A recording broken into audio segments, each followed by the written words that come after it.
3 രാവും പകലും ചൈനീസ് പടയുടെ കടന്നുകയറ്റത്തെ തടഞ്ഞുവെച്ച് ഒറ്റയ്ക്ക് പോരാടിയ ഒരു ഇന്ത്യൻ സൈനികനുണ്ട്. 1962 ഇൻഡോ ചൈന യുദ്ധത്തിൽ ഭാരതം മരണശേഷം മഹാവീര ചക്രം കൊടുത്ത് ആദരിച്ച ജസ്വന്ത് സിംഗ് റാവത്ത് എന്ന ഗഡ്വാൾ പോരാളിയാണയാൾ. തന്ത്രപ്രധാനമായ ഷേല പാസ് പിടിക്കാനുള്ള ചൈനീസ് ആർമിയുടെ ശ്രമം 72 മണിക്കൂർ തടഞ്ഞുവെച്ചു ആ 21-കാരൻ. 300 ചൈനീസ് പട്ടാളക്കാരാണ് അന്ന് നൂറനാങ്ങിൽ കൊല്ലപ്പെട്ടത്.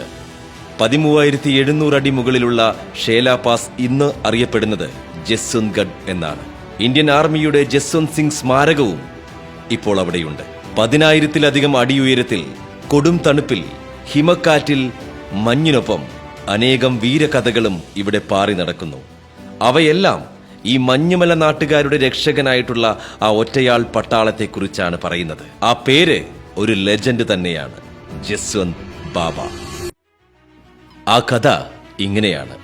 1962 ഒക്ടോബർ 20. ചൈന ഒരിക്കലും ഇന്ത്യയെ ആക്രമിക്കില്ല എന്ന വിശ്വാസമാണ് അന്ന് തെറ്റിയത്. കിഴക്കൻ അതിർത്തിയിൽ നമുക്കുണ്ടായിരുന്ന സൈന്യത്തിന്റെ എത്രയോ മടങ്ങായിരുന്നു അതിരുകടന്ന് കുതിച്ചു കയറി വന്ന ചീനപ്പട. സൈനികമായോ മാനസികമായോ ഒട്ടും തയ്യാറല്ലായിരുന്ന ഇന്ത്യൻ സേന പക്ഷെ പകച്ചു നിന്നില്ല. അസാധാരണമായ ധൈര്യവും യുദ്ധവീര്യവും കൊണ്ടാണ് എണ്ണത്തിൽ പല മടങ്ങുണ്ടായിരുന്ന ചൈനീസ് പട്ടാളത്തെ അന്ന് നമ്മൾ പ്രതിരോധിച്ചു നിർത്തിയത്. തവാങ് പിടിച്ചടക്കി താഴെ സമതലത്തിലേക്കിറങ്ങാൻ മുന്നേറിയ ചൈനീസ് സൈന്യം പക്ഷേ 10,000-ലധികം അടി ഉയരത്തിൽ ഇത്തരമൊരു ചെറുത്തുനിൽപ്പ് പ്രതീക്ഷിച്ചതേയില്ല. 4ാം ഗഡ്വാൾ റൈഫിൾസിനായിരുന്നു നൂറനാങ് പോസ്റ്റിന്റെ ചുമതല.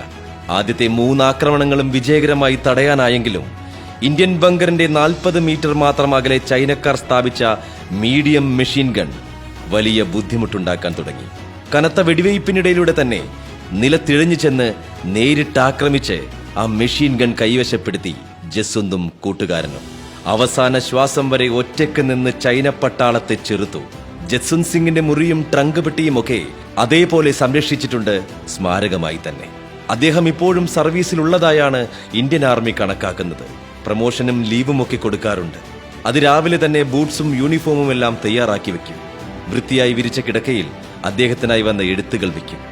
ചിലപ്പോഴൊക്കെ കിടക്ക വിരിച്ചൊളിഞ്ഞും ബൂട്ട്സിൽ ചെളി പിടിച്ചും കാണാറുണ്ടത്രേ. ഈ വഴി പോകുന്ന മിലിറ്ററി കോൺവോയിലെ സൈനികരാരും ഇവിടെ നിർത്തി പ്രണാമമർപ്പിക്കാതെ പോകാറില്ല. തങ്ങളുടെ കിഴക്കൻ കുന്നുകളുടെ കാവൽ മാലാഖയ്ക്കുള്ള ബഹുമാനമാണത്. കിഴക്കൻ ഹിമാലയ അതിരുകൾ ഇപ്പോഴും കാക്കുന്ന അദൃശ്യനായ കാവൽക്കാരനായി ജസ്വന്ത് ബാവ അവിടെ എവിടെയോ ഇന്നുമുണ്ട്.